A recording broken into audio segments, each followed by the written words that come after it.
गौतम लहरी जी, आपको क्या लगता है? आप वकील नहीं हैं, आप पत्रकार हैं और करीब 40 साल से आप जर्नलिज्म कर रहे हैं। आप केंद्र सरकार की तमाम गतिविधियों को भी देखते हैं, सुप्रीम कोर्ट को भी ऑब्जर्व करते हैं। आपको क्या लगता है जो इस वक्त की मौजूदा लड़ाई है वो किस लिए है, किस बात को लेकर लड़ाई है? देखिए आशुतोष जी, मैंने जो समझा इस लड़ाई से, इसमें एक आप बोल सकते हैं कि बहुत दूरगामी एक राजनीतिक उद्देश्य भी है। ऐसे सीधा बात नहीं है। किरण रिजिजू और जगदीप धनखड़ जो बोल रहे हैं, ये इनका व्यक्तिगत राय नहीं है, ये भारत सरकार का राय है। भारत सरकार का तरफ से कहा जा रहा है, ना मंत्री कह रहे हैं और जगदीप धनखड़ उपराष्ट्रपति का है। आप सबसे पहले देखिए, भारत विदेशों का उदाहरण हम दे सकते हैं, लेकिन वो छोड़ के भारत में जब आजादी के बाद कॉन्स्टिट्यूएंट असेंबली में डिबेट के बाद जो संविधान हमारा तय हुआ है, उसमें क्लियरली कहा गया कि इसका क्या रोल रहेगा। अब अमेरिका में क्या हो रहा है, फ्रांस में सबको अनुकरण करना पड़ेगा, ऐसे नहीं है। सबसे बड़ी बात है, जो बात कहा गया नहीं था, संविधान भी अनुकरण होकर बना है।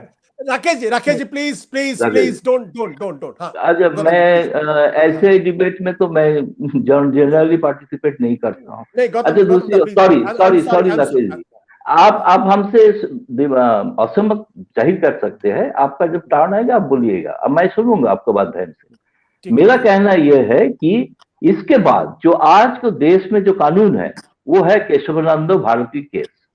उसमें तय हो चुका है कि सेपरेशन जो भारत का जो संविधान का जो बेसिक स्ट्रक्चर है, जिसमें लोकतंत्र है, अभिव्यक्ति का आजादी है, धर्मनिरपेक्षता है, उसके साथ साथ सेपरेशन ऑफ पावर है।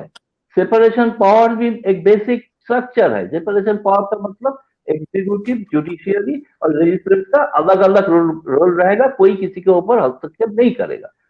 कॉलेजियम ने के संविधान में नहीं कहा गया। मैंने तो देखा है कॉलेजियम के ऊपर बहुत सारे जजमेंट हो चुका है हमारा देश में, इसको सही ठहराया गया। अगर जुडिशियरी को इंडिपेंडेंट, ये हम भारत का लोकतंत्र का खूबिया है, 75 साल तक ये चल रहा है, कारण ये सिस्टम इसका सफल हुआ है, जो हमारा पड़ोसी कोई देश में सफल नहीं हुआ है। भारत का लोकतंत्र 75 साल का जो आजादी हम मना रहा है, अमृतकाल मना रहा है, ये इसी का खूबिया है। दूसरी बात, मैं पॉलिटिकल एजेंडा जो बोल रहा हूँ, बीजेपी को आप मानना पड़ेगा कि बीजेपी का जितना एजेंडा था, ऑलमोस्ट जो घोषणा करते थे सब लागू हो चुका है। राम मंदिर बन रहा है, 370 हट गया है, ट्रिपल तलाक के नाम पे बैकडोर से यूनिफॉर्म सिविल कोड आ रहा है। तो सामने क्या है? सामने जो होगा, आपको चेंज करने के लिए कॉन्स्टिट्यूशन चेंज करना जरूरी है। कॉन्स्टिट्यूशन चेंज, ये केशवानंद भारती केस, ये है 13 जजेस का कॉन्स्टिट्यूशनल बेंच। इसको आप तभी आप उलट कर सकते हैं जब अगर 15 जजेस का कॉन्स्टिट्यूशन बेंच होगा। अब तो नहीं होगा। तो इसके कारण क्या है? हो सकता है कि, मेरे संदेह है, मैं आई मे बी रॉन्ग, हो सकता है कि यही संविधान में जो बेसिक स्ट्रक्चर को बदलने का जो एक कोशिश है, इसलिए बहस छिड़ गई है। इस बहस में भारत का एक जनता का एकांश सपोर्ट करेगा भाई बीजेपी को, ये भी मैं मान रहा हूं। इसमें एक ध्रुवीकरण दिखाई देगा आपको, या हमारा जो सिस्टम चल रहा है ये सही चलना चाहिए, ये जो चल रहे चलेंगे, या हम केशवानंद भारती को उलट करेंगे, उलट देके हम पूरा बेसिक स्ट्रक्चर को बदल देंगे ताकि सेकुलरिज्म हट जाए कॉन्स्टिट्यूशन से। अब 15 जजेस को जो अपॉइंटमेंट करेंगे, वो 15 जजेस कौन होगा? 15 जजेस होगा, इसलिए सरकार उसमें हस्तक्षेप करना चाहते हैं।